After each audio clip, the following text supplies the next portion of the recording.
વિસનગરની ઉત્તમ કામગીરી ઉપર ઉત્તમ સવાલો અત્યારે ઉભા થઈ રહ્યા છે। વિસનગરમાં આવેલ રેલવે ફાટકથી વડનગરી દરવાજા વિસ્તારમાં દબાણો હટાવવા માટે તંત્ર કામે લાગ્યું હતું, પરંતુ આ બાબતે વડનગરી દરવાજા વિસ્તારના લોકોએ તંત્ર સામે આક્ષેપો કર્યા છે।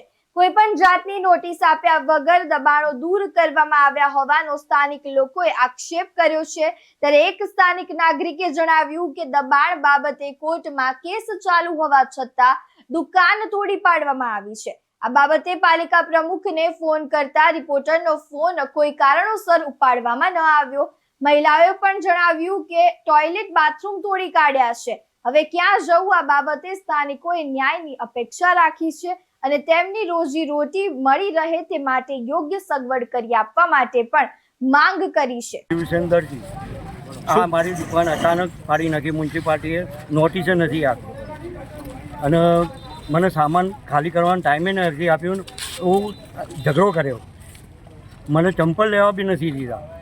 એટલી બધી દાદાગીરીના સાથ મારી દુકાન પાડી નાખી અને કોર્ટ મેટર છે અને કોર્ટનું અનાદર કર્યું છે। અને આજે હું વિશ્વાસમાં હતો, નોટિસ નથી આવી, બધું આવ્યું, શેડ હતા અને નોટિસો હતી, એ મને નહીં આપતી અને મારી દુકાન જ પાડી નથી। એટલે કોર્ટની મેટર કેટલા સમયથી ચાલી રહી છે? 2 વર્ષ કોર્ટે આ રહ્યું ને આ રહ્યું।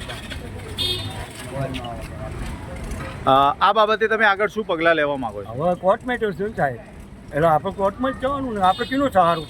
તંત્રએ તો આપણું સાંભળીને રિક્વેસ્ટ કરી, રજૂઆત કરી કે ભાઈ કોર્ટ મેટર છે સાહેબ। માજી પ્રમુખ અને બધાએ શહેર પ્રમુખ ઋષિભાઈ બધાએ કોઈ આપણું સપોર્ટ કરવાવાળા છીએ। આજે તંત્ર એકદમ આવીને કોઈને હું નડતો નથી, ખૂણામાં દુકાન છે, કોર્ટ મેટર છે અને આવી રીતના ના ચાલે ને। અમને તો રસ્તા ઉપર કરી દીધા, કોર્ટ મેટર છે છતાંય કોઈ વાત જ નહીં સાંભળે। પરિવારમાં તમે કેટલા સભ્યો છો? 8 સભ્યો। કમાવાવાળા કેટલા? કમાવાવાળા 2 છોકરા ને હું સિટીઝનમાં છું। આમ છે આપનું અને શું ઘટનાને લઈને આપણે મીડિયા સમક્ષ આવવું પડ્યું? સાહેબ, મારું નામ મહેબૂબ શાહ મોહમ્મદ શાહ ફકીર અને આ દુકાનો જે પાડી તો પાડવામાં ભલે પાડી, અમને કોઈ એ નહીં, પણ અમને જે સામાન લેવા ના દીધો અને બહુ ઉતાળ કરવા માંડે અને દાદાગીરીઓથી ફૂલ વાતો એ રીતના કરવા માંડે, અમને એ વસ્તુ અમને ગમી। આવી અનાદર દાદાગીરીઓથી ના ચાલે ને। આજ નોટિસ બી એને આપી નથી। અગર જો નોટિસ આપી હોત તો અમને જો જાણ થઈ જતી તો અમે ખાલી કરી નાખતા દુકાન। આજ અમારી દુકાનનો તાત્કાલિક મહેલાના છોકરાઓને બોલાવીને પાસમાં રહીને અમે ખાલી કરવાઈ દુકાન અને આટલી બધી તકલીફો અમને પડી। તો મારું કહેવાનું મતલબ આમ કે તમારે પાડવી હોત તો અમને જાણ કરવી જોઈએ। જાણ કર્યા વગર કેવી રીતના પાડી શકે છે? આ બાબતે તમે શું કાર્યવાહી કરાવવા માંગો છો? કાર્યવાહી શું કરવામાં આવે? અમારો રોટલો જ છીની લીધો, કાર્યવાહી કેવી રીતે કરવામાં આવે? લોકો સમક્ષ આપની કેવી માંગણી રહેશે? અમારી માંગણી તો એ જ છે કે અમને પેટથી અમારી રોજી રોટી અમારી ચાલુ થઈ જાય, અમને બસ અમને આ દુકાન પાછી પરત મળે। જે પૈસા બી એમને લેવા હોય તો અમે ભલે ગમે ત્યાંથી થોડા ઘણા બી લાવીને એમને આપી દઈશું અને અમને અમારી દુકાન પરત આપે। કેટલા સમયથી આપ આ દુકાનો ચલાવી રહ્યા છો? મારી દુકાન તો લગભગ 4-5 વર્ષથી દુકાન ચાલુ છે મારી। શું નામ છે આપનું અને શું બનાવ આપની જોડે બન્યો છે? વિસ્તૃત। સિદ્ધિશુભાઈ જાન મોહમ્મદ છે। હું લગભગ 25-30 વર્ષથી અહીંયા વડનગરી દરવાજામાં હોટલ અને પાર્લર ચલાવું છું। કોઈ નોટિસ કે કોઈ અરજી કંઈ કશું આલી નહીં અને એકદમ ખાલી સજોતને ઓટલું તોડવાનું કીધું એટલે 5 જ મિનિટમાં નિર્ણય બદલી નાખ્યો કે મારા બધું દુકાન ખાલી કરવા, મારે તોડવાનું, સામાન લેવા નહીં દઈએ। હું લગભગ 15 વર્ષથી લઘુમતી મોરચાનો પ્રમુખ ભાજપમાં છું, ઈમાનદારીથી છું, પણ મારું આ હાલત કરી જાય, મારો રોજી રોટી વગરનો મને કરી નાખ્યો છે। આગામી તંત્ર એકદમ મુસ્લિમ માટે આ તંત્ર એકદમ કે છે। આગામી શું પગલાં તમે ભરવા માગો છો? સરકાર સામે શું પગલાં ભરીએ? સરકાર જ અમારી કંઈ સાંભળતી નહીં, શું પગલાં ભરીએ? સરકાર કંઈ સાંભળતી હોય તો અમે કંઈ પગલાં ભરીએ? સરકાર જ અમારે કંઈ બધું એમનું છે, અમારું તો કંઈ સહેજ નહીં, તો શું અમારું સાંભળે? કોણ સાંભળે? આટલું અમારે રોજી રોટી અમે છીની લીધી, અમારા પરિવાર અમે અત્યારે હવે શું ખાઈએ અમે? ચાલો બતાવો। ન્યાયની શું અપેક્ષા છે તમને? ન્યાય માટે શું અપેક્ષા છે આપને? જેવી દુકાનો હતી એ બનાવી હાલે, એ ન્યાય છે સરકાર પાસે। અમારી રોજી રોટી ચાલુ થાય। है मेरा। मैंने भी हाल 30 लाख का मकान लिया हुआ है, लोन चालू है मेरा। मकान को बगैर नोटिस दिए हुए तोड़ दिया तावा को।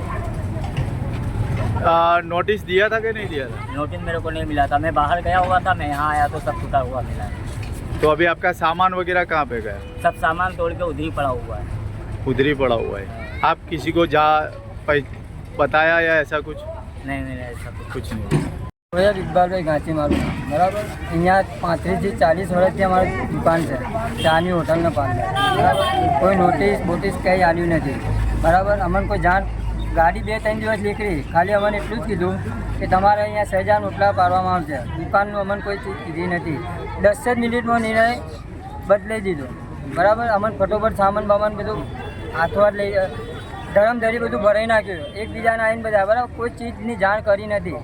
અત્યારે અમે રોજી રોટી વગરના થઈ ગયા, બેરોજગાર થઈ ગયા છીએ, બરાબર. એટલે અમારે જેવું હતું એવું બને હાલ એટલી વિનંતી, બીજું કાંઈ અમારે કેવું નથી. સંડાસ માટે જો જવાનું તાત્કાલિક આવીને તોડી ગયા, ટાઈમ ચાલવો પડે. 11 વાગે આવીને ઊભા થઈ ગયા. અમે તાત્કાલિક બધું ઘરમાં લીધું. બોલો મને તો મમ્મી થયા. સાહેબ અમે તો મજૂરી છે, ટ્રેક્ટર ભરવા તો આવતા તો જાજુ પછી તોડી રમણ ભમણ કરી નાખી તો આખી બાજુ જવાનું છે. તમારું નામ શું છે? શારદાબેન માના. અમે ઓળખીએ અને આજે આપણે તો મજૂરી તો કરીએ કે મજૂરી ના કરી તમે ખાઈએ શું? મારા ઓટલો નળ બધું તોડી નાખ્યું, ગટર ઓટલો નળ. અમે ગટરના પાણીમાં તો શું કરવાનું? નોટિસ આપી છે આ બાબતે? કોઈ નોટિસ?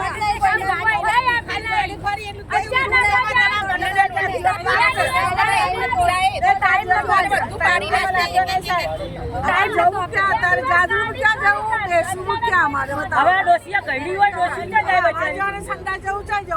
નોટિસ તો આલવી પડે ને, કે હું તો